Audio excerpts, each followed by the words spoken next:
Hey there, Brian Goulet here of GouletPens.com, and it is episode number 195 of Goulet Q&A. And, had a lot going on here. I am going to be taking next week off from Q&A, so we got the Christmas holiday and all that kind of stuff. I'm going to be taking some time off, be with my family, and it's just not going to be practical to shoot one next week. So this is technically the last episode of 2017, which is really kind of wigging me out because I feel like 2017 just started in some ways, and now here we are, and it's almost 2018. I don't know how that happened, but here we are, and I'm here to talk about pens some more. Episode number 195. It's kind of crazy that it's stacking up like that, but had some interesting things happen in the last week or so. Spent some time off-site. I was off on Friday. Rachel and I went up to see our nutritionist who lives about 2 hours away from us, very much of a specialist kind of thing based on some of the stuff that Rachel was going through, and she's been doing great. She's made phenomenal progress. So proud of Rachel. She's finally finding some stuff that's working for her, which is just such a relief because it's literally been like 3-4 years of off and on. So it seems like we're onto something good. I'm just going to hope and pray that this continues to work well for her. She's been through so much, and it's encouraging to see some progress. Meanwhile, I've also been on a super, super restricted diet for the last 2 months, and I'm going to be on it until the end of January. But while we were there and Rachel was getting assessed, I was kind of like, hey, could you just check me out a little bit, just a little bit, to see if there's any food that I could possibly get back.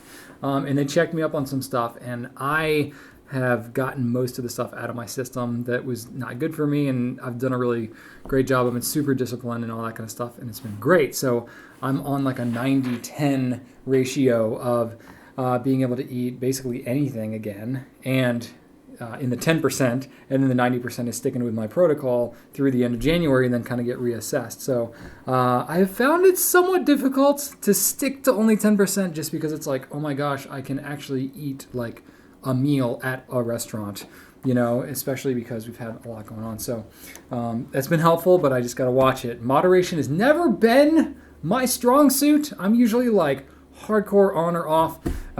So this will be a new challenge for me to do a little bit of the moderation thing, but I'm optimistic that at least I have some, semblance of a normal diet now, which has been pretty nice. So that's really cool and really encouraging. And then Monday and Tuesday this week, I was off-site with my senior leadership team. Been working really hard the last several weeks, especially on getting good information together about, basically what should we plan to do for 2018. So it's we want to set up initiatives, set up kind of a larger goal for the whole company with some, defining projects and initiatives that we want to take on next year. It's not just me and Rachel that do everything here anymore. So there's a lot of people that are involved, and there's strategic planning and direction and really vision and clarity that's needed from my team. And that's something that they look to me for a lot. So I spend a lot of time in that space. That's stuff that you don't really see so much on hey, I'm playing with pens and stuff like that. But I'm also really stepping away from pens and getting to full-on business development, vision, leadership, clarity kind of stuff.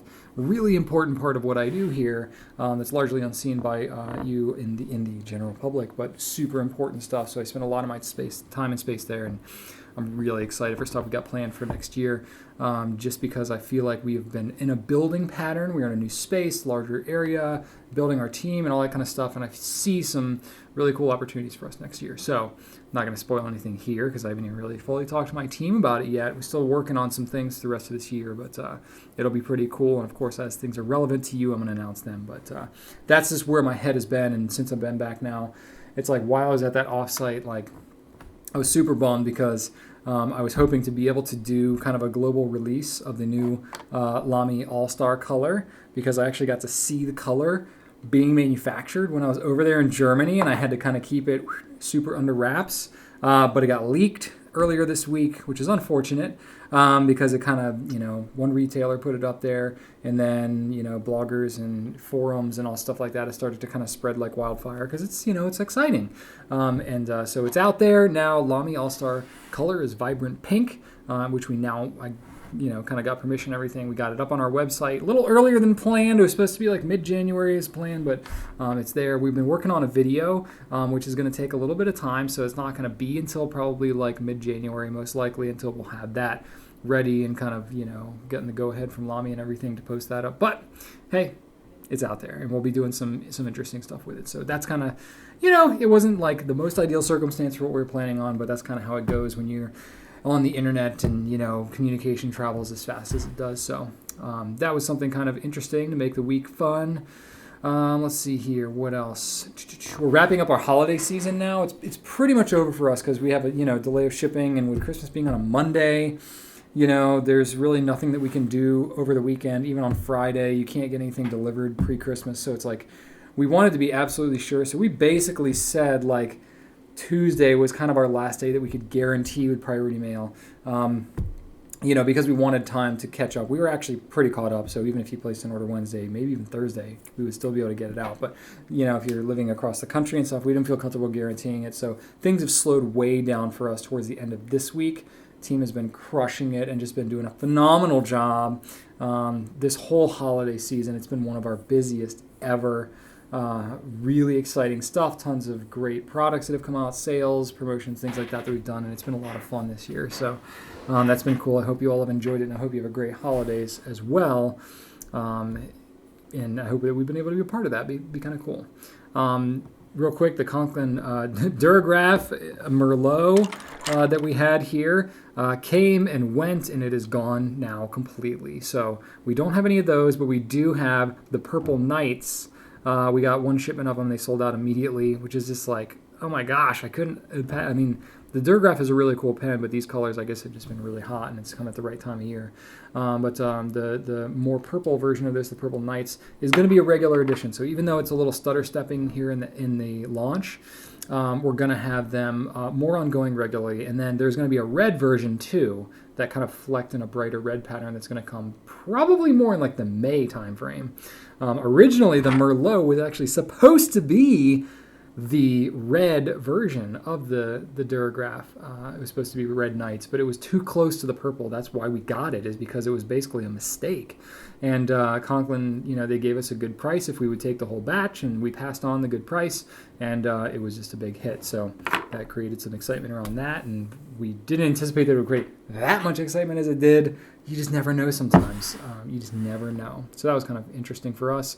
We got a little restock on the Stipula Toco Ferro, which I thought I had on me and don't. I think I have it in my case. So we got a restock on that. Again, that's a limited to 351 pieces. I don't know how many more there are going to be. They're in stock as of Wednesday when I'm shooting this video, so they're not like selling out in an hour or two anymore. Part of it's just the time of year. I think it's past gift time. So if you're interested in one of those, you might actually be able to get one. And the Twisby 580 All Rose has been super hot. There's not a lot like forthcoming, like super impending right now as far as new products coming out, just because pretty much if manufacturers haven't gotten it out at this point leading into the holidays, they're going to wait because, it's at the point now where like manufacturers are shutting down, distributors are shutting down, we'll be closed for a couple of days here, and it's just things kind of slow down a little bit. Everybody's got stuff going on with their families and stuff like that, so that's pretty cool. So it might be kind of quiet on that front over the next couple of weeks. And then one last little thing. I haven't really done this before, but somebody asked me if I would give a shout out to someone they know, Pamela Harrison. So Pamela Harrison, just wanted to give you a shout out. This is actually from a couple of weeks ago, and I forgot to do it last week. But anyway, just want to give you a quick little shout out. So feel free to celebrate that, I guess. All right, for this week, I got some pen and writing questions. The first one is from Iray9 on Instagram. How can the inexpensive Pilot Metropolitan be, in many respects, a superior product to some gold nibs I have? Do they keep costs down by mass producing the body and using the money saved to maximize nib performance? Are there known percentages in the industry to guide manufacturers on how to weigh design, pen material, and nib quality? So I'll start off by saying the Pilot Metropolitan, I think, is a pretty phenomenal value. I mean, it has been an MSRP of $18.75 for a little while. We've had it for $15. It was originally $15, and then the MSRP changed to $18.75. But really, everybody in the industry kind of kept the price at $15 and was like, okay, that's a really good price at that price. They are actually going to be doing a price increase coming in 2018 up to around $23. So be ready for that, at least as MSRP, and I'll have to see what we settle on the price. I think it'll end up being like just under $20, which is still a phenomenal pen. So kind of be ready for that to come in a little bit later in the year, but not later in 2018, but later from now into 2018. I'll get you some firm dates on that once I have them, but I know that that's coming. Even still, pretty phenomenal pen at that value. I've always said this pen really is like a $45 pen, and they just charge such a little amount for it. I can't believe that I don't have any like insights into their financials or anything, but I have a hard time believing they make any money on this pen. I have a hard time believing that because it is such good quality, and I think probably they have maybe considered making this pen as a loss leader to get attention to the brand and get a pen, for new people into the hobby and stuff like that. I think it's a great move because it's gotten a ton of attention towards Pilot over the last 5 years since they've had the Metropolitan, and I've been a huge fan of it. And literally, like on my personal Instagram this week, I'm doing this new thing called Pick Your Pen, and I just pair two pens up next to each other and have everybody comment and vote as to which one they like more. And I had the Metropolitan and the Safari next to each other. And I got over like 400 comments. This is on my personal Instagram, not even the Goulet Pens one. I got like 400 comments on that. And literally the Metropolitan edged it out by 3 votes. It was like 204 to 201. So close. So it just shows how much everybody respects that pen, which is pretty great. So, Pilot has their own proprietary process for making nibs. They make their own nibs in-house. I don't know exactly how it's done. I think, just like I saw Lamy in Germany, I think it'd be amazing if I ever got a chance to get over to Japan and see how Pilot does any of their operations. I think it would blow my mind because Pilot is a much larger company than really most of the other fountain pen companies. I don't know how big their fountain pen portion of what they do is, because I know they do a lot with ink and roller balls and things like that. Think about like the G2s and the acro balls and stuff like that. Those are so popular. And in fact, I think there's something near, 65, 70% of the rollerball pens in the U.S. are G2s. Something around there. I think I've read that somewhere. So pretty amazing, really popular pens. But the fountain pens, obviously not that many people are using fountain pens. So it would be interesting to see what their operation is like. But I do know that they make it all in-house, which is pretty sweet. So it would be interesting to see what that operation is like. But I know that it's not like they're having them, parts mass produced from all the other manufacturers and then just kind of slapping it all together. They really design it all. So, that being said, it's like Japanese quality, like they really are into like quality control and stuff like that. They take that super seriously.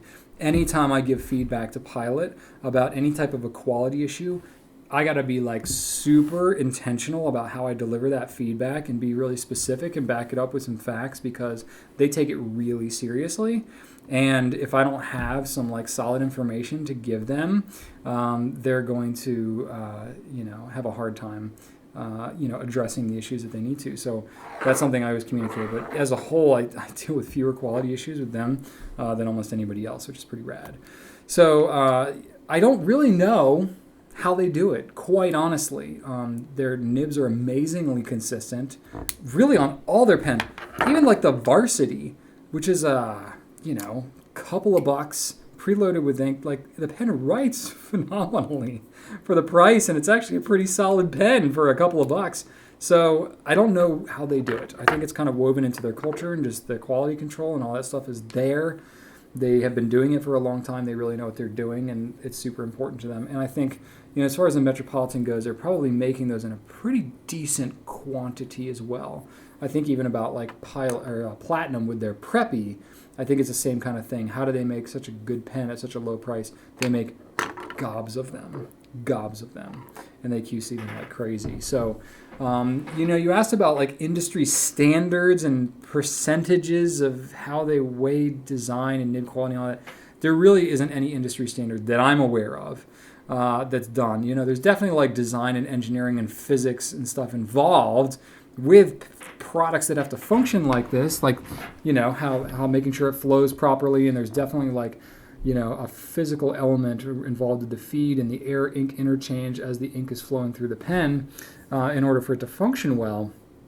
But as far as like how they should be manufactured and to what degree you weigh out the aesthetics versus the function and all this kind of stuff, it's really just completely Wild West up to every manufacturer. That's part of why you see so many different ink filling systems and ink cartridge and converter proprietary mechanisms out there. Like Pilot Namiki has their own mechanism, so does Lamy, so does Parker, so does Schaefer, and then there's like Standard International, but that's not been universally adopted by everybody because they've all got kind of their own design theme going on. So it really is completely up to every individual manufacturer. And that's just kind of it. So I think in general, it really depends on what companies feel are important. I think generally speaking, your Japanese and your German companies are a little more traditional, a little more into QC and the engineering and the function of things first. Of course, you get a more traditional kind of elements coming from Japan, Germany. You might get a little bit more, bright colors and things like that, innovative design. When you get into like Italian and American brands, you get much more of like the limited edition kind of stuff. You get to the like brighter colors and wilder kind of elements to them. So I think it really just depends a lot on the culture, which is kind of what's interesting about fountain pens is really the international culture is reflected in some of the products that come out there. It's not 100% universal, of course, but it is kind of interesting how that comes out there. So, maybe that answers part of your question, maybe not, but it is just kind of an interesting observation I've seen over the years with these pen companies. All right, this next one is from Sarah Z33 on Instagram. Any recommendations for reasonably priced fountain pens that work well with writing fast? I have a Noodler's Nib Creeper Flex, which I love, but it writes best when I write a bit slower than my normal pace. So the Nib Creeper is not one that I would ever recommend as good as a fast writing pen. So that's a flex pen, and really any flex pen you're going to need to write slower just because the nib tines are softer. They're going to splay as you press down on them because that's what they're for, and anytime you have nibs that are going to spread out like that, they're going to have more likelihood to catch on the paper and break the flow and stuff like that when you're writing really fast. Flex nibs require a lot of ink in order to flow properly. And if you're writing fast, you're creating additional ink demand on top of the flexing of the nib, which already is demanding additional ink flow. And you're either going to feel scratchy in your writing or your ink flow is going to break and you're going to get railroading and things like that. And it's just not going to be a very pleasurable writing experience either in the feel or the actual ink on the page. So I think that right there is part of your problem is you're using the completely wrong pen for the purpose of writing fast. Whenever you're writing with any flex pen, you always want to slow down to actually flex it out. I would say universally, just good fast writers generally have smoother nibs and write pretty wet because, again, you are creating more of a demand of ink flow the faster you write. So a pen that is naturally a little wetter is going to keep up with that better. And also you want a pen that's maybe a little bit lighter as well. If you're going fast, you're going to need something that's a little more nimble. If you have something really heavy, it's just going to feel like it's weighing your hand down. So you want to stick with something a little on the lighter side, and preferably, this is totally up for debate, but I think something a little bit on the larger side might even help. So larger, lighter, wet, smooth flowing, smooth nib is going to be good. The broader the nib, the faster you're usually going to be able to go. A lot of people I know that like to write really fast, and particularly people that are like authors that like to handwrite out what it is as they're going. You're trying to compete with, computers and things like that where you're typing and that you're going to need to write pretty fast there. They tend to write with broader, wetter nibs, and that's just kind of how it goes. Not uncommon at all. So I think that's another consideration to make. That part of that has to do with broader nibs usually flow a little wetter and usually feel a little smoother. I think that's a lot of why it ends up being that way. And I think because the faster you write, especially if you have those components involved, usually the larger your handwriting is going to be if you want it to look any kind of decent. So you're going to end up with that element to it as well. Let's see here. Thicker pens usually help. Yeah, I mentioned a little bit bigger pens. Better grip. You want to make sure you have a grip. If it's like if you have a grip that's slick and your hands are really oily like me, I can't write super fast when I'm using a slick metal grip. It just doesn't happen. It doesn't mean I don't enjoy those pens, but if I have to write long writing sessions and I'm trying to go for speed, that's not a super comfortable pen for me. I'd rather go with something with more of a grip to it. More of a grip meaning like tactile, like not slick. And then some recommendations of specific pens I have is like the Lamy Safari or the All-Star. That's not a super thick pen, but it's very light. And the ink flow is usually pretty good, especially on the broader nib sizes. And a lot of times people find the triangular grip on those is helpful in actually helping you keep a good grip on the pen.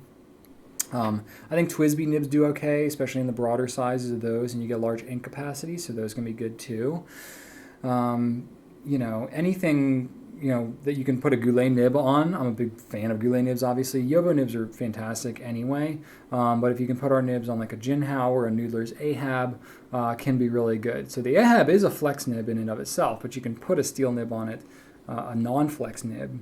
And you can get a lot of the benefit of the ink flow, like the feed that's on the Ahab is very wet and provides a lot of ink. And if you put a non-flex nib on there, you can get a lot of additional ink flow and write really fast. It's also a fairly large, light pen, so that one's pretty good too.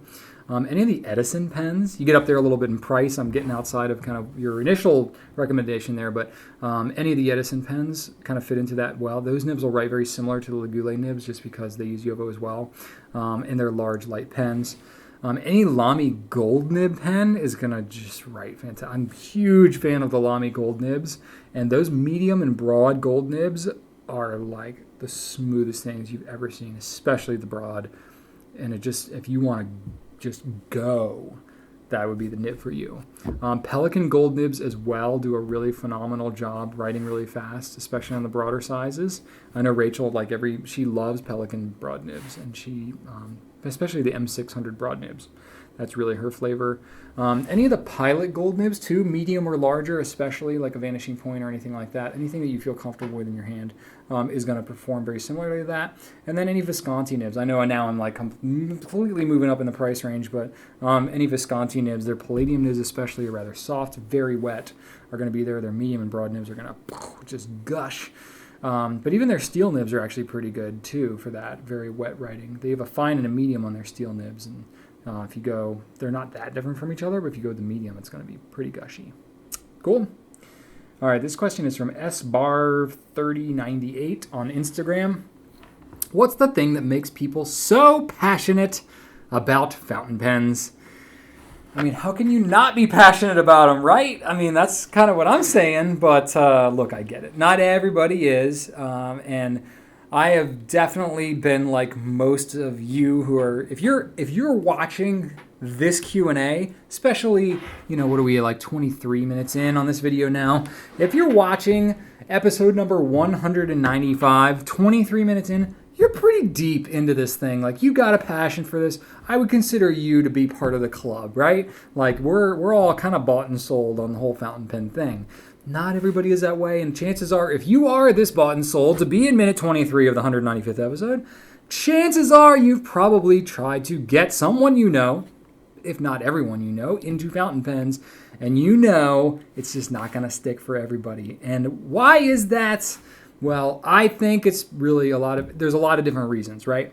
But passion is a huge reason. Everybody who's, the passion is kind of like the filter that everybody has to run through. Fountain pens are not like the super easiest thing and most convenient thing in terms of writing things down. There's lots of other alternatives, and there's certainly other ways to do it, and I've heard every single possible one in the book, and so I'm with you on that one. But some of us stick around and get so into it, and I think there's a lot of reasons why. So I listed out a few of them here. I think a lot of the reason why fountain pens are so beautiful is because there's no one reason why everybody does it. It's really a personalized interest that everybody has in these things. And I think that is part of the beauty. We're all like special snowflakes, and there's so much personalization that goes on, from the ink to the nib to the paper to the size of the aesthetics and the design and where it comes from and materials used and all that stuff, that you can really get into a lot of different components and personalize like your writing experience, right? Like that's part of what handwriting is all about. Is it's your handwriting. It's an expression of yourself, and the pens and the tools and stuff that kind of come along with that. It's really an extension of like your personal touch, like your handwriting. So I think a lot of that, like so much of our own personality and our own, just expression goes into all of that and just gets kind of mashed up in there. So I think no matter what your reason is for being into fountain pens, we all share commonality about expressing a little bit of ourselves in the way that we use our pens. I would say that's pretty fair, and part of the reason why I think we're all connected, even if we have entirely different tastes in pens, we can still get into it because we recognize that it's really part of who we are. For some people, it's purely a tool. I would consider these like a very utilitarian purpose. You're trying to accomplish some specific task with it. It might be, if I mentioned authors a second ago. If you're an author and, writing with a pen tactile in your hand at a certain speed or in certain colors to represent different characters in your novel, it allows your brain to function in a different way, or hits you right in the right wavelength, where you are able to kind of hit a groove, and it's just the right speed where you're not typing and just spurting out a bunch of garbage that you need to then edit down, or you're not writing with a pen that frustrates you and slows you down, the kind of the opposite effect, but it just hits you in the right rhythm. Then that fountain pen is a tool that is helping you to accomplish some task. Or if you are, say you're an artist or an illustrator, urban sketcher or something, and it might be a part of your repertoire. You might deal in acrylics and also use a fountain pen and also use pencils and also use brushes, and it might be part of your thing because it's a tool that's helping you to accomplish or perform some specific end goal function, right? You're exploring that, and that helps you do that. It might have to do with like the flow of the ink or the ink color choices, but that utility of the pen could be the appeal. Or it might be, just like the cost effectiveness of it. It might be in that way. Or, the environmental impact. You feel like you're throwing too many disposable pens away and you want one pen and one bottle of ink to use continuously, and you feel like the environmental impact of that is more responsible. That could be a motivation as well that almost doesn't even have anything to do specifically with the pen, but it's more the tool and what it's doing for you. So I think there's an element of that's part of the appeal for some people, that kind of utilitarian approach. I think for some people, they just love the way that it writes. They maybe connect with it as a physical object. I definitely connect with that a little bit. Maybe it's the cadence that has to do with them as they write, like the authors I just kind of mentioned. It might be students in school or illustrators or something like that allows them to do what they do. Others get excited about kind of the technology or the physics, the gadgetry, the tactile nature of these things. You might be kind of a fidgeter and like to take things apart and mess with things and swap nibs and tune and grind and change parts and all that kind of stuff. There's definitely appeal of that, kind of the gear junkies, if you will. There's definitely that gear aspect of it, the different filling mechanisms, the materials that are used, the different methods in manufacture, design components, things like that. I think there's an appeal there for sure. Some people are attracted to the history, especially because fountain pens have been around so long, and there are fountain pen manufacturers that have really been around all over the world. There's a lot of history, and literally, like, you can even track world wars and the impact that certain economic initiatives have happened over the decades in different countries and how they've impacted pen design. And there's a lot of history buffs, especially if you're into like the vintage pens. A lot of history buffs will get into that. Or if you get into like Namiki pens or a lot of like the Makie, Japanese Makie pens, there's historical components into the art form on those pens that go back centuries, if not millennia, that get woven into that, and they can appreciate it that way. It's a really interesting aspect there. Collectors and aficionados might appreciate the design and artistry of certain pens, especially limited editions. I think about like Mont Blanc and all the limited editions they have related to celebrities or historical figures or different events in history that have happened. They're not the only ones, but they certainly are kind of an iconic brand for doing some of that stuff. And I think that that's certainly an appeal for a lot of people, especially if there's anything that particularly resonates with you. Then certainly, if you love novels and there's Ernest Hemingway or something like that, then for sure that might resonate with you and you find that appealing. It might be like that element of like there's really hotly designed limited edition pens, or it could be more you're a casual collector and, for example, like the Lamy Safari with all the different colors that come out. You might kind of get into that, and it's kind of like you're just your little thing, your little hobby, your thing that you collect. Just like some people collect stamps, or other people collect coins, or whatever. You might be kind of collecting your little thing through your pens, and it's just kind of a fun little thing to do, little functional kind of collector thing. Other people view it as financial investments. That group is a little bit smaller, and I think is much more difficult to predict. I think about like art collectors and stuff like that. There's definitely more of a risk involved in that, and I think if you do it the right way, you can certainly invest and maybe make money on some pens. I think in general, that's not wise for everybody to consider that. If I buy a pen, then it's going to add value. Maybe not. It's supply and demand, just like everything else, and it's hard to tell that over time, especially like as a trend. Fountain pens, or had their heyday in like the earlier part of the 20th century and haven't exactly been like massively on the rise. They are in the last couple of years kind of gaining some attention again due to the internet and just the excitement and the passion of the community. But as a whole, on a macro level, I wouldn't say that, we're going to end up with, the majority of the population using fountain pens again. Probably not realistic. I think they've maybe had their heyday, but us passionate few will be super into them. I think, honestly, it ends up before I summarize, there's one last component. It's the community. It's the people that get into it. It's like we're all really passionate people. Even if you're like somewhat casually into pens and you go to a pen show or you go to a meetup or you get involved in the forums and stuff like that, you see like I've been involved in other, passions, other interests. And there's definitely like a civility around the pen community. Of course, whenever you're dealing online and there's anonymity around there, you're always going to get people get brave behind the keyboard and trolling and stuff like that. But I see far less of that going on, and I, in the pen industry, the fountain pen industry specifically, and I've been a rather, I hate to use the word prominent because it sounds so pompous, but I've been a rather forthright public figure. I've put myself out there ever since I got into fountain pens, doing videos and blogs and social media and stuff like that. I get comments here and there. Part of it is they just roll off my back. I don't sweat them at all. But in general, I know, other people who are doing sort of the stuff that I'm doing, but in other industries, take a lot more flack just because that's kind of the nature of their industry. But in the fountain pen industry, we're a pretty tight-knit group and we're pretty civil with each other, and very passionate group, very caring, very generous with information and time and stuff like that, and it's pretty cool. So I think there's an appeal there as well, just kind of like a friendly nature that we all have here. So I think in summarizing that, I think it's really a blend for a lot of us. Like we might resonate with some of these things, and I may be missing some components out there. I think this catches a lot of what people find appealing about fountain pens. But I think that whatever the reason, it's just awesome to see such passion, and it's pretty universal kind of throughout. Anybody that really sticks around for more than 6 months or so into the pen thing. And really that has to do with the fact that none of us have to use these pens.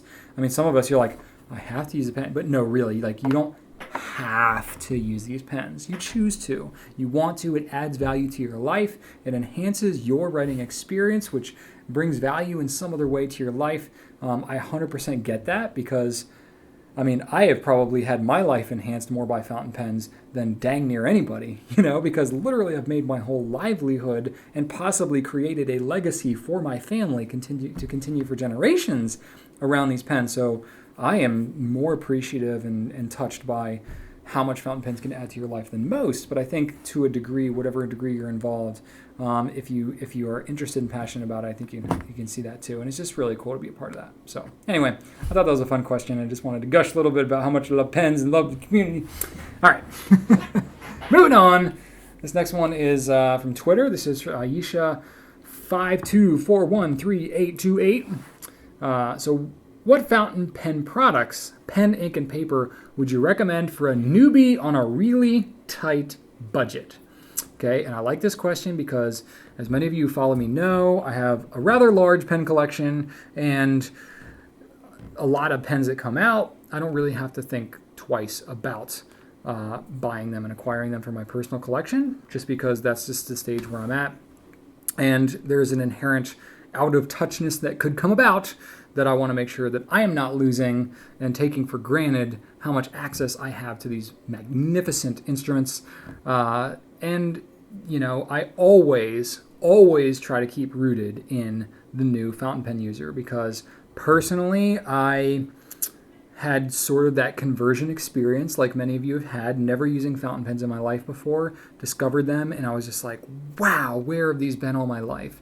And part of what drives me personally so much to do these videos and do what I do, I mean, I'm busy as freaking crap right now, but I still love sitting down and shooting these videos for you all, because I remember so vividly 8-9 years ago when I was first getting into pens. I was not the Brian Goulet that I am today, and I was just a nobody in the pen world. And I was humble and learning every step of the way just how overwhelming it felt to think about everything that was out there and how much information. And now, in some ways, I think it's almost even harder, because there's so much information out there that you could compare yourself to me or Stephen Brown or Aziza or Matt Armstrong. And it would be easy to look at that and say, wow, that's just unattainable. Like, there's no way I'm going to get, or it's like intimidating to have these.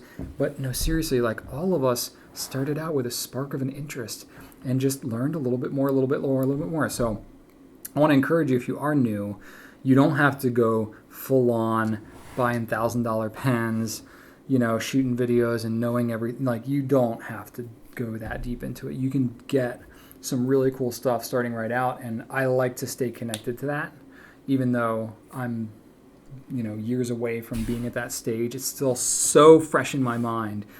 Literally, I can visualize. I mean, right now, I can visualize standing in my kitchen in my old house when I came back from that DC Pen Show back in 2009, and I had my bottle of Diamond China Blue, and I had a rollerball wooden pen that I turned that had a convertible section on the front of it where you could make it from a rollerball into a fountain pen. That was the first fountain pen I ever used, one that I had made. I didn't know anything about pens. Literally, I'm like looking up on Fountain Pen Network about how do you fill a pen.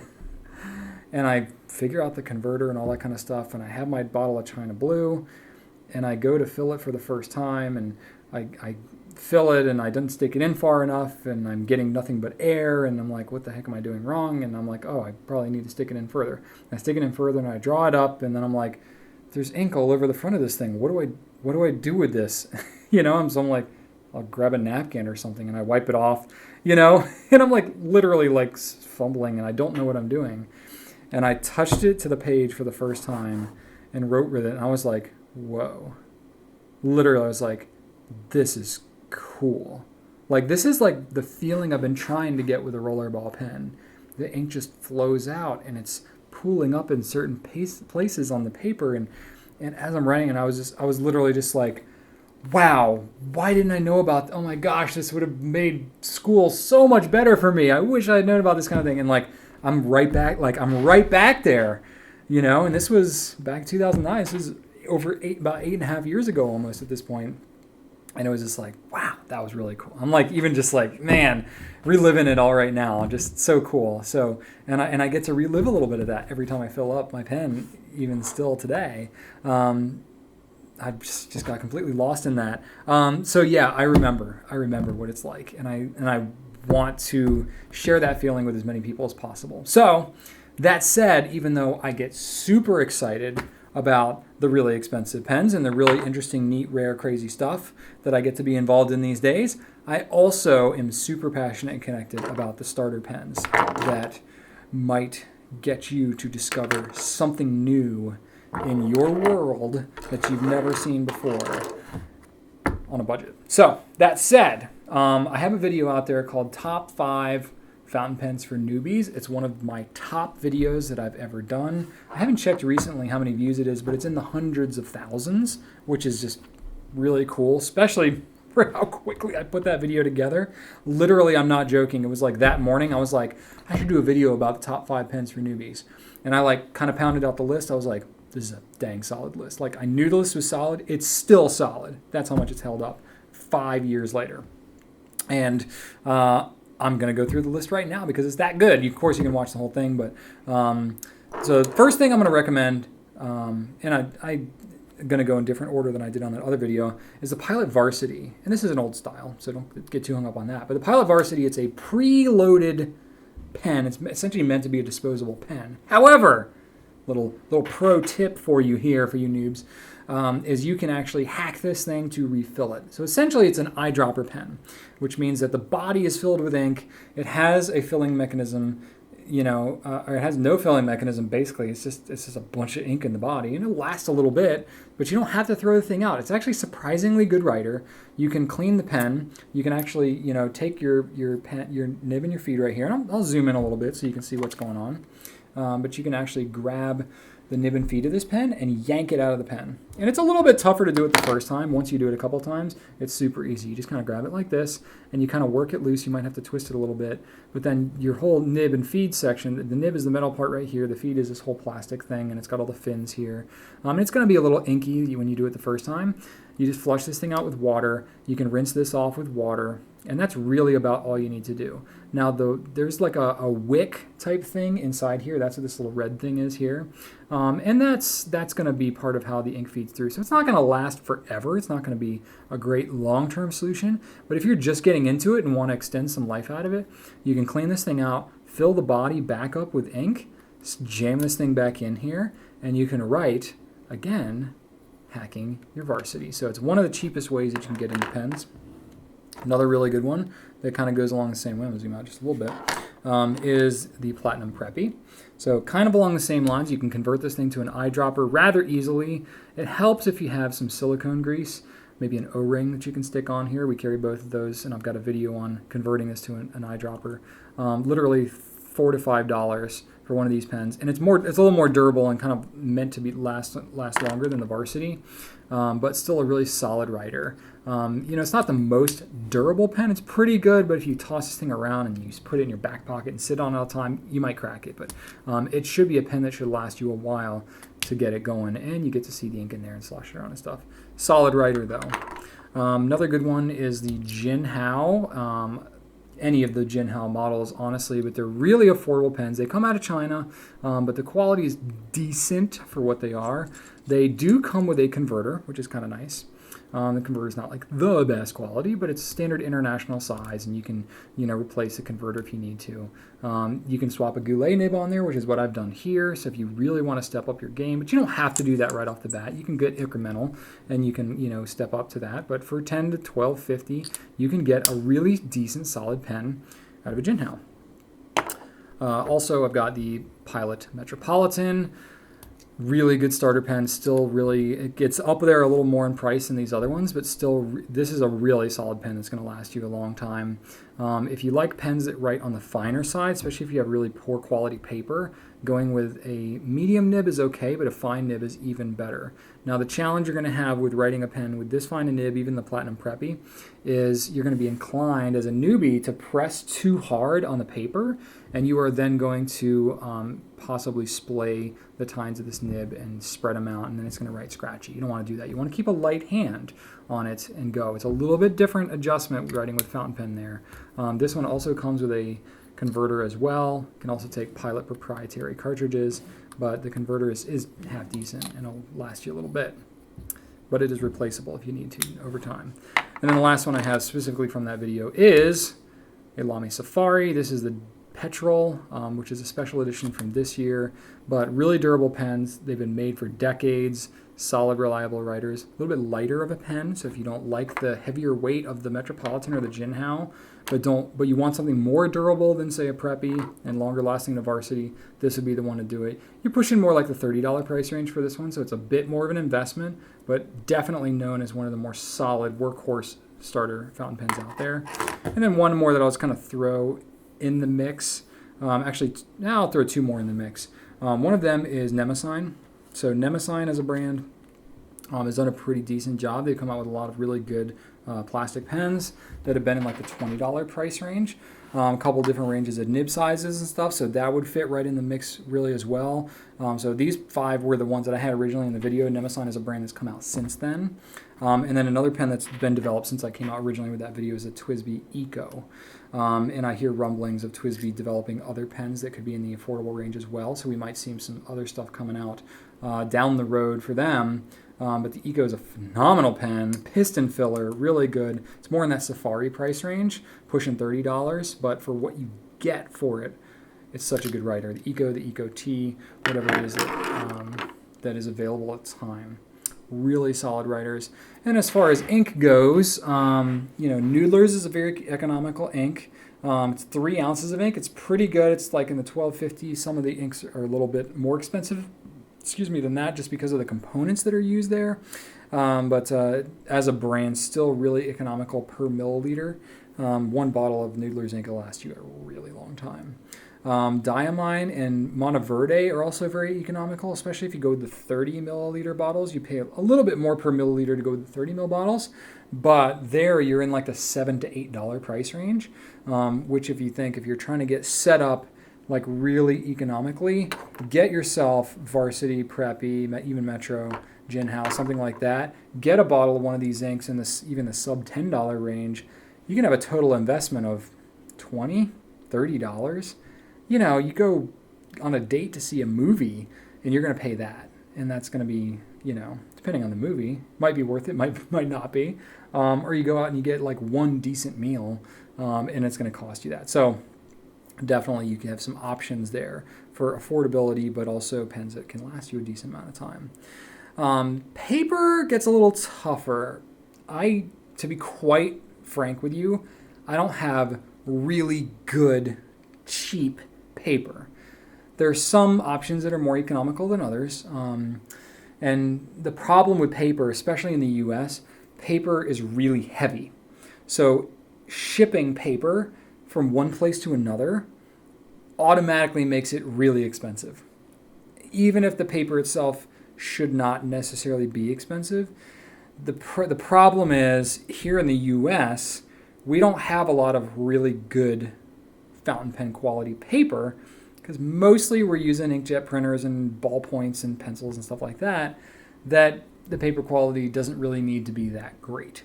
They're kind of absorbent and you just get whatever cheap thin paper that you can, and it matters more in mostly then even like they're trying to go paperless and the paper mills are kind of in trouble in the US anyway. But in other countries like Japan, France, Germany, stuff like that, where there's more of a fountain pen culture, the paper quality as a whole is just better. They just have better paper, just as normal paper. And, even talking to people from those areas, you might take for granted how great your paper is if you come to the US and you're like, wow, this is garbage. Like, that's why it's interesting. Even like when I went to Lamy in Germany, I was talking to them about, which nib sizes. For them, medium is the most popular nib size. It's the best selling nib size of the pens they make. But that is definitely not the case in the US. It's extra fines and fines do the best, and then it's usually stubs, and then mediums, and then broads. So it's just interesting, and I think that has 100% to do with paper quality. So it's interesting how much of an effect that can have.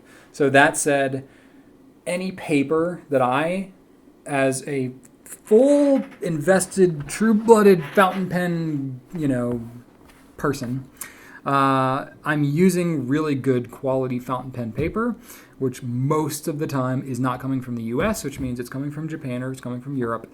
And if you are talking about having to move large amounts of paper with a lot of weight, takes up a lot of space, across oceans, it's going to be expensive and it's not going to be cheap. So all that to say, I don't have good cheap paper options for you. You're going to pay.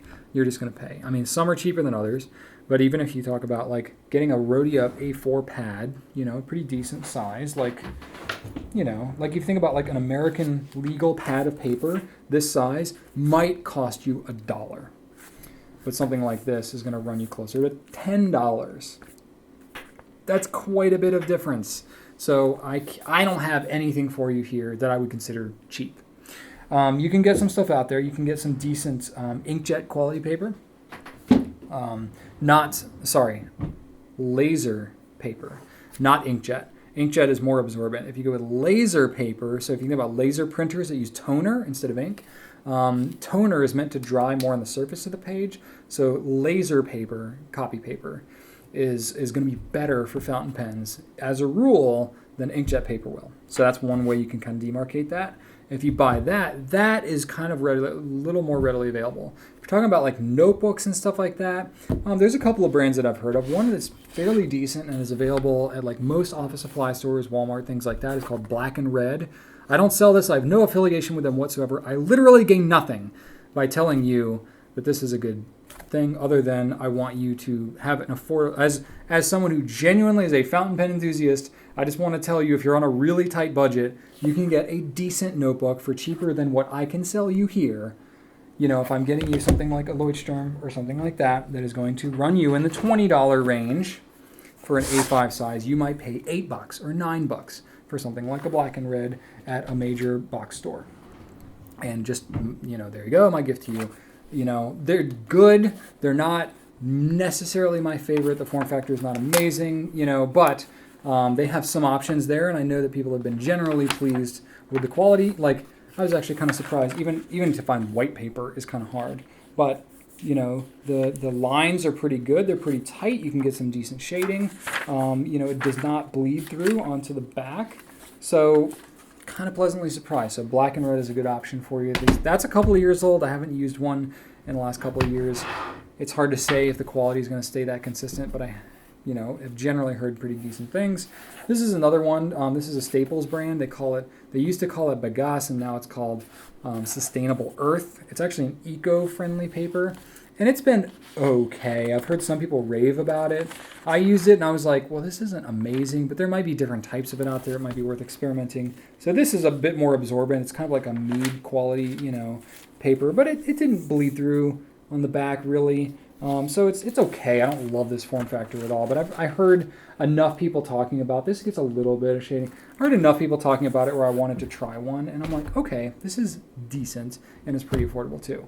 Beyond that, I know there's all kinds of other options. If you have some that you like to use, just leave it in the comments so that everybody else who's watching kind of in the community can benefit from that. But those are just a couple that I have some experience with.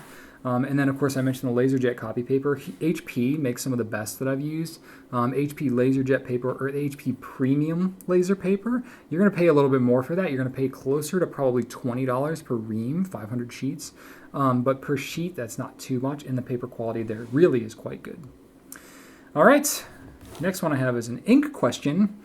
This is BS808 on Instagram. Aloha, Brian. We've so much enjoyed your showing us your pen and ink collection. Do you have a system for cataloging or keeping track of all your pens, ink, and samples? I have on more than one occasion made orders only to find duplicates in my collection upon arrival. Would love to see how others manage their growing collections. Mahalo for you and the whole Goulet team. Well, thank you. Mahalo as well.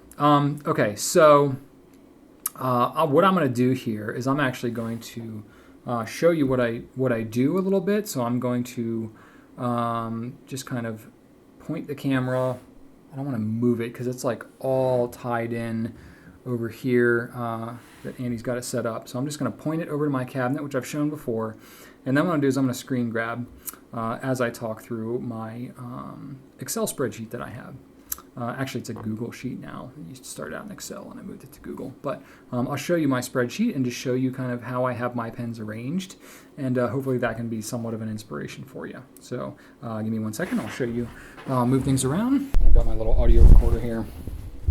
Then I'm going to try to speak in here to keep my audio consistent. Awesome. Okay, so if you look over here, I've got my pen cabinets, and the way that I have this thing arranged here is I have basically by brand. Each tray here, I organize it by brand alphabetically. I don't have like one brand per tray, except for some like Lamy. I've got like more than a whole tray of Lamy. I'll have all my brands alphabetically, and then just kind of all my pens in there, and then I have a multi-cabinet. This is a cabinet that I bought at IKEA. It's called the Alex, if that matters. It's a 6-drawer cabinet. I have 3 of them right here, as you can see. And I have these pen trays in here, which look like this. I had to special order these from Pandora Pens, I think it was. And I don't know how much they're active anymore, but you can check them out and get those. But there's other options out there for things like that. And then I'll go ahead and show you the screen grab as I go over here. All right, so here is my pen collection sheet that I have created. And I have probably more pens than most, so I have put this spreadsheet together to help me to basically manage everything that I have. So really what I ended up doing is creating several different columns that represents the different inputs of data that I need for my pens. Specifically, I need the brand, I need the model. I put color because I have some pens like the Safari where I have multiple colors. What trim, because sometimes that matters. The nib size, if I have that information, easily available.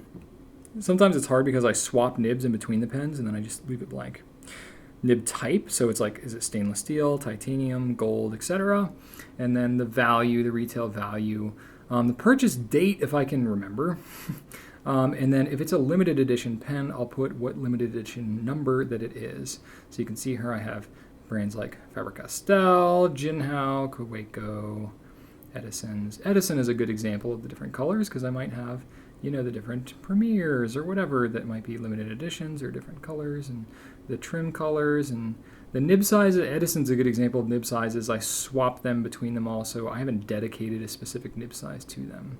Let me try and find you something that, like, here we go. Here's my Lamys. So I have like my 2000s, All-Stars, all the different colors and so on and so forth. Let me go down to like, I don't know, let's see here, Visconti. I know I've got some limited edition pens, some Viscontis and stuff like that have some numbers associated with them.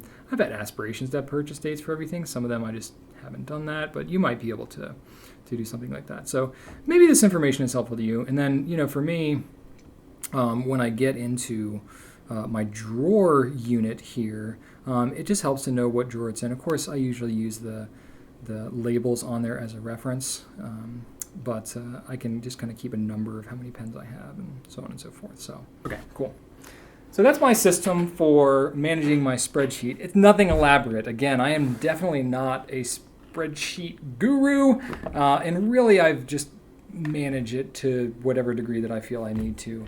You may be much more excited about coming up with other things, but as you see, it's, just jump in there and do something. It doesn't require everything in the world. Even if you don't have things organized in some crazy pen cabinet or something like that, you might still be able to input everything. Then if you are shopping, if you're looking for anything, you can just have a quick glance reference of what you already have. And I think that would help to solve your problem. This is BS. All right. Other things you asked about ink and samples. I don't catalog these, but I probably should. Not samples. That would be insane. I could never keep track of that.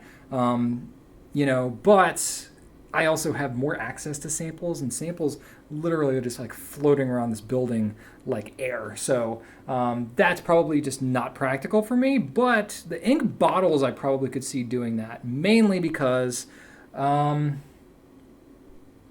have like limited edition things in the past that I know where they all are. I have them all stored in these bins. If you've seen Q&A before, but like, I have bins like this where I'll have like Parker Penman Sapphire and Diamond, what is this?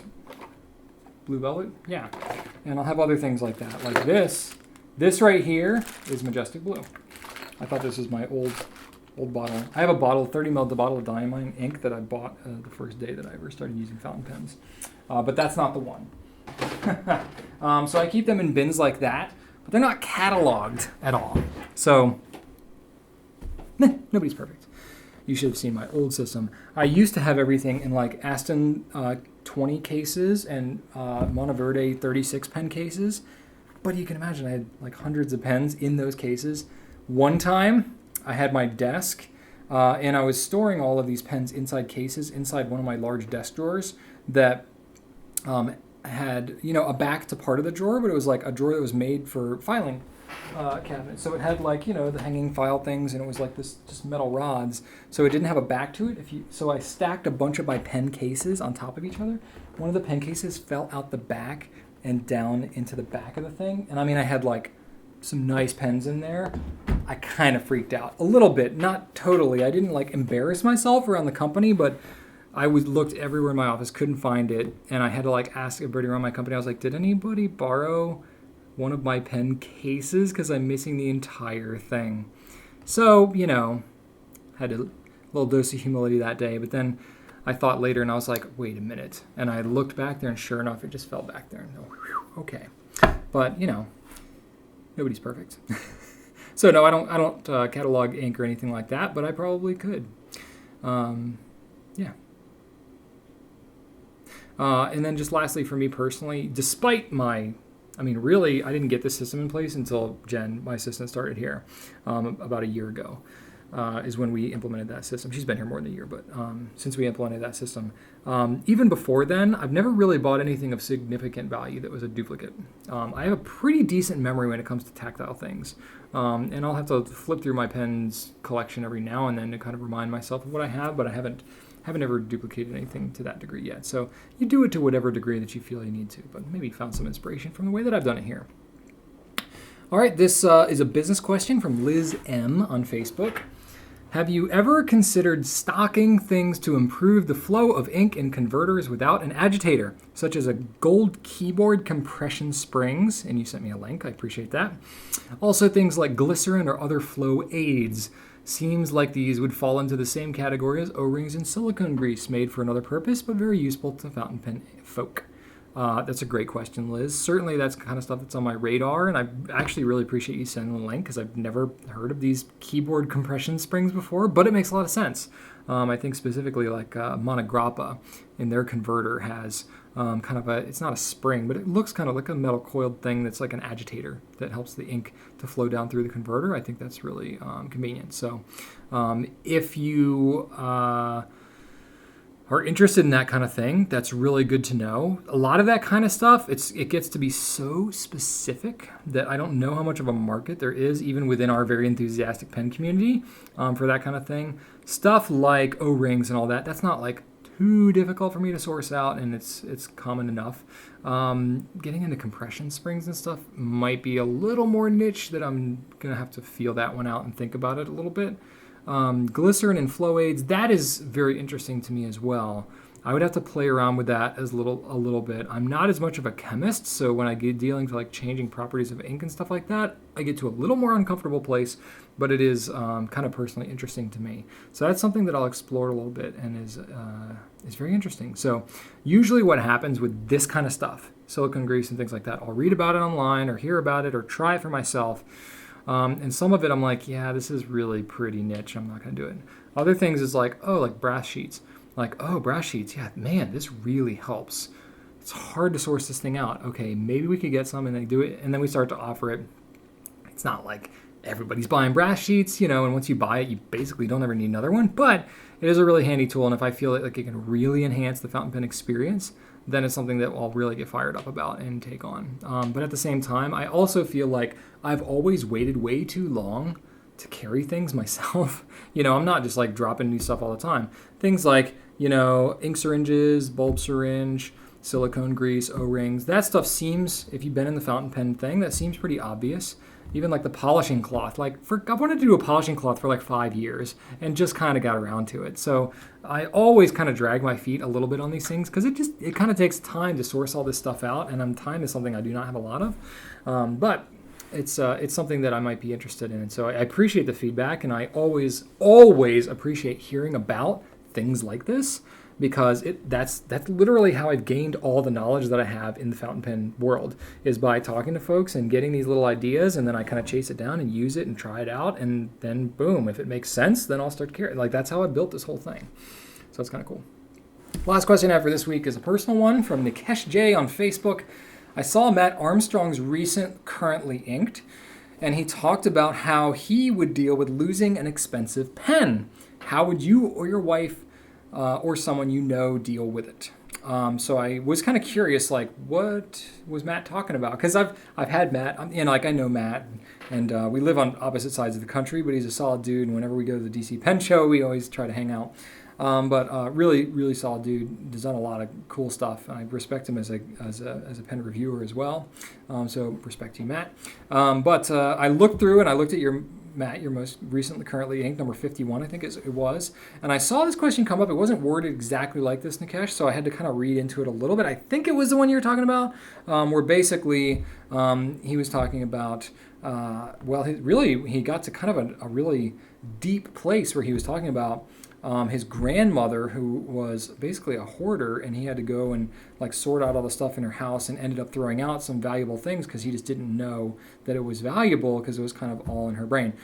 So he went there with that, which I thought was like really, meaningful and kind of personal, and Matt kind of laid it out there and talked about some personal stuff, which is I always appreciate, especially because, I know Matt's talked in the past about getting some flack from some people. So the fact that he's willing to expose that was really cool. So deep respect from somebody who I have a lot of my personal stuff out there in the social ecosphere, and I'll sometimes get feedback, and I know how hard it is to put yourself out there like that. Completely not related to the question, but that was what I read about from kind of this question, and is currently, that's the route that Matt went with the question for me. And really where Matt went with that is he was talking about attachment to physical objects, and how his grandmother had used the physical objects that she acquired in her life, attached memories to them. They all meant something to her, but then at the time that she died, the rest of the family had to sort out literally this house full of stuff that none of them knew what memory was associated to it. It was just stuff at that point, and they ended up just trashing a lot of it. So for me, I think pens, I get an interesting place with pens because on one hand, they're like my babies, right? Like, I have memories associated with all the pens specifically, and I think this is part of the reason why I collect more limited pens and special editions and things like that, and newly released pens and stuff. More so, like, I don't get as excited about vintage pens. Part of it is just like, I can't go down that rabbit hole. I'm already deep down the modern pens. But part of it too is like, I live more of my life and associate more of what I do with the modern pens. And I think about a pen like the Conklin Durograph Merlot, which is now, you can't get it anymore. I remember everything that we went through with this pen, and all the experience, and how we went through it on the team, and how quickly it sold, and then we had to change out the stub nib and everything that I've explained. Actually, I explained all this. I just shot a video with Drew like an hour before shooting this one of the hottest pens of 2017. This pen was one of them. I think I'm repeating myself from that video, and I'm telling you things like, oh yeah, you should know this, but I'm like, wait a minute, you haven't even seen that video yet, because we haven't published it yet. But anyway, the Conklin Durograph Merlot, we were supposed to have it in fine, medium, and stub. The fine nibs were back ordered for weeks. We started carrying the medium and stub because it was the holiday season, and we knew that they would be hot, and they were a great price. Mediums and stubs sold out completely. And so we had some pens that we were going to put fine nibs on that was held back. But it was so hot that we were like, forget the fines, let's put stubs on them. And we put the stubs on and the stubs sold. So literally the pen never had fine nibs. It was only medium and stub, mostly stub. So you probably have one of, if you have one of these, it's going to have a medium or a stub. And I will forever associate like what we went through in making those decisions with this pen. And that's just like, that's such a personal experience for me that anybody else that goes through my pen collection is going to be like, oh, it's like a wine colored pen. That's kind of interesting, kind of vintagey looking. Doesn't really mean anything. To me, it means a whole lot more. So in some respects, to me, I understand kind of where Matt was coming from with his grandmother of like, and Rachel always jokes, my team always jokes that I'm a hoarder of my pens. Really not any other area of my life, but when it comes to the pens, like I never want to sell or get rid of any of my personal collection. Obviously, I sell pens all day long, but my personal collection, I get more tied to it than most. On one hand, so there's that. On the other hand, there's also this part of me that if if something happened, if I lost or sold, or just if everything went to heck, and my personal life went terrible, and I had to sell my entire pen collection to feed my kids and pay rent and stuff like that, I would do it, and I would miss it for like a little bit, and then I would move on very quickly because I recognized they're physical objects. There's a lot of, and especially now, like the more I get to know the people that have developed them and I visit manufacturers and stuff like that, like I appreciate so much more of what it takes to create these things. So there's so much deeper meaning that goes into it, but the physical object itself, I have good perspective on what that is. So for me, I haven't lost any significant pen for good. I've lost things temporarily, but I haven't lost anything for good that was really anything meaningful to me. So if that was to happen, I would be disappointed, but I would have really good perspective on what really matters. So, that's kind of where I stand with it. I don't hold emotionally onto things so much that I would be devastated if something was lost or broken or anything like that. It would suck, I would feel that, but I wouldn't be like devastated by it because I'm also very quickly, emotionally, I move on very, very quickly from things. Like literally, I grew up, just to give you, we're going to go deep. This is a personal question, so we're going to go a little deeper. So I grew up, my parents moved houses when I was like 1 year old into a house that they custom built. And, it was the house that I have all my memories associated with. All my home videos were in that house. All my life was spent up into that house. And my parents moved out of that house basically when I was 18 years old. I just graduated. It was like the summer after I graduated high school, before I went to college. Very transitional period in my life anyway, but my parents sold that house. It was my childhood home, right? Like it was everything that I knew in terms of my childhood memories and all that stuff. And they moved to a different part of town and all that kind of stuff. So I have a very distinct memory of, of course, when you're moving, you're painting everything and you're kind of fixing stuff up. It doesn't 100% feel like your house anymore because you're showing it and you're moving all your furniture around and taking all your crap out of it so that it shows well. So the whole moving process, it already doesn't quite feel like your home anymore. But I remember like once it was empty, the house was empty, and I was 18 years. I just turned 18 years old when they sold that house, and it was the last time. We'd gone through, we'd cleaned everything. We were doing the last sweep through the house, and it already sold, and we knew that was going to be the last time. And I remember my parents were heading out to the car, and I was kind of coming out, and I was in the garage. The garage that like I remembered as a kid, like playing in the garage and like doing all that stuff. And I looked from my garage down the hallway through the kitchen, and like I remember having meals and like birthday parties and all that stuff like in that space. And I looked down there and I said, wow, this might be the last time that I ever see this house. Really like the last time. I should really soak this in. And I kind of soaked it in. And I sat there for about 10 seconds and got that kind of mental impression, and I can see it in my mind's eye right now. And I saw that and I was like, wow, okay, this is over. Boom. Closed the door, moved on, and it like, I'm not like emotional about it, like I remember it and I respect it for the memory that like I respected that moment for what it was. But I had very good perspective, even at that relatively young age. I had good perspective on like, this is a closed chapter of my life now. And I appreciate it. It was a great house, great thing, but I'm on to other things now. And I literally closed the door, turned around. Emotionally, I have no baggage tied to that house whatsoever anymore. So I think I have that ability, I guess, and I think that's in some ways it's a very healthy perspective to have that I know that not everybody has. But I have that perspective. It's the same kind of thing, like, I'll go a little deeper, what the heck. I had a situation where I was in the Corps of Cadets at Virginia Tech, and I was in it for 2.5 years. It's a very immersive program. Literally, like, you are tied to people, and people like get together and stay in touch for life in this type of program. It's like anybody who's been in the military and boot camp and all this kind of stuff, like, you get bonded through these trials. You get broken down and built up together, and you really stick to the people that you know in these experiences. Now it's within a college setting, so is a little tamer than like the real military where your life is at stake. But it was a very immersive program, and it was very formative for me in my college years. But about halfway through my junior year, I wasn't going into the military at that point. I was engaged to Rachel. I was still living on campus because you had to when you're in the Corps of Cadets. For perspective, it's the military program within the larger university. Virginia Tech and Texas A&M is unique to that. It's not just an ROTC program. It's literally a military school on campus within the larger civilian population. So those two universities are unique in that respect. So I went through that program, and then about halfway through my junior year, I was literally like, I was a drill sergeant, and I was training up to be, I was in it from a leadership standpoint. But I kind of reached a peak where I was going to not be able to have leadership opportunities anymore because I wasn't going to be going into the military. So I was going to start to get passed up for opportunities beyond that point.